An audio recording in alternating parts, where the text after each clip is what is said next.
Oras na dumating niyang magnanakaw na baliw na yan, pakawalan mo ang aso. Mark! Mark! Nandito ako si Maita! Tulungan niyo ako, may aso! May aso! Tulungan niyo ako! Tulungan niyo ako, may aso! Teka lang, Brad. Hindi ka na namin papahabol sa aso. Sige, pasok mo na yan. Pag sinabi ko sa kanya na ayaw sa kanya ni Mark, ma-hurt siya. Kapag hindi ko naman sinabi sa kanya, paaasahin ko siya.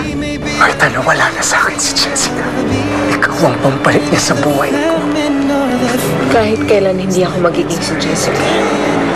Niloloko mo lang ang sarili mo doon. So, ikaw ngayon ang gagawa ng paraan para makita si Mark at si Rebecca? Ayaw siya makita ni Mark eh. Galit pa rin siya sa kapatid ko. Ang gusto Huwag mong ipilit ang sarili mo. Sa isang taon wala namang gusto sa'yo. I-report sa mga pulis o kaya pumunta ka sa TV stations tapos sabihin sa kanila na buhay si Maita San Miguel. Kaya lang, kinidnap ako ng lalaking nagdala sa akin dito. Ubus yung oras natin kakapila rin sa factory na yan. Ang hirap magharap ng trabaho. Sinabi ko kasi sa'yo, pumunta na tayo dun sa supermarket na sinasabi ko eh. Ano naisip ko? Bakit hindi lang tayo tumaya sa loto? Malaking pa-premyo, ha? Aray ko. Wala akong pera. Anong pera? Ano ka ba? Hey! You!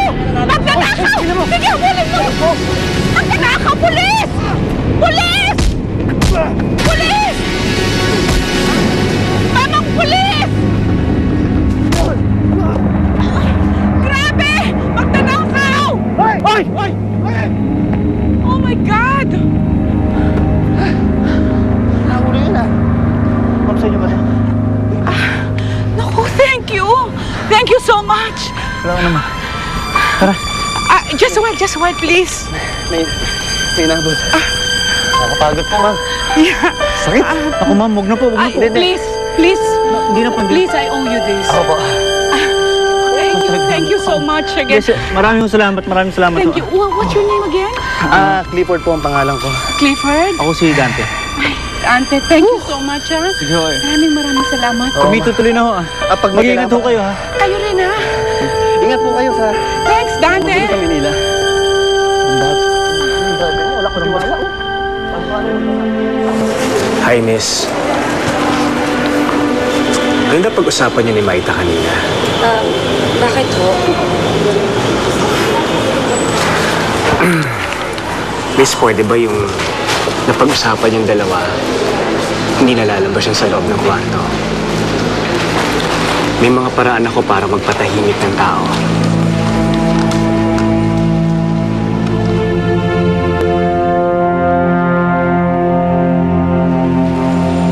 I know maliit ang sweldo mo. You need to be practical.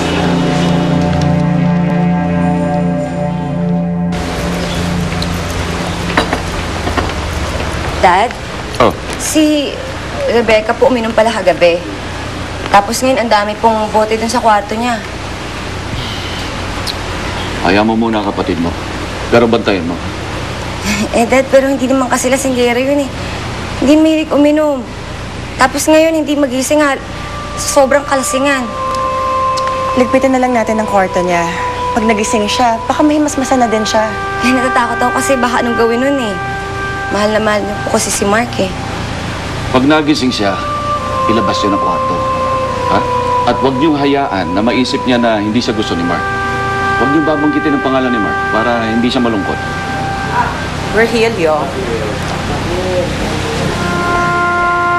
Aalis na muna ako, ha? Oh. Kasi may fitting ako ng gown para dun sa pageant. Siya nga pala, si Rebecca. Tulog pa rin? Opo, Mami.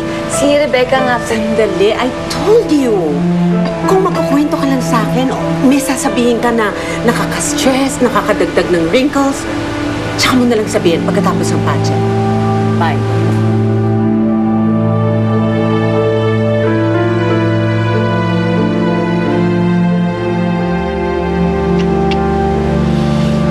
Hayaan mo rin yung mami mo, ha? Busy yun sa mundo niya eh. Don't worry. Rebecca will soon be alright. Ha?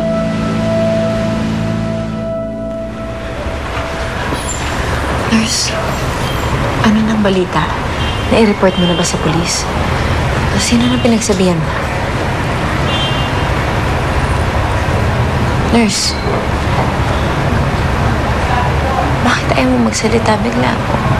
Ano ba nangyari? Ano ko kasi? We can go home now. Nasettle ko na yung bill. Ronald, ano kasi? Kumikirot pa yung sugat ko. Baka pwedeng dito muna tayo sa ospital. Mas mabuti siguro kung umuwi tayo kung hindi na masakit. Nagbigay naman si Dr. Teves ng gamot para sa pain mo. No need to stay here any longer. At saka naayos ko na rin yung mga dapat esikasuhin. Kaya pwede tayong umalis. Next time, Maita, huwag ka nang hihingi ng tulong sa nurse para makatakas dito. Sige ka. Baka hindi mo na makita to. Sinabi mo sa kanya. Bakit ko sinabi sa kanya? Paano ko ba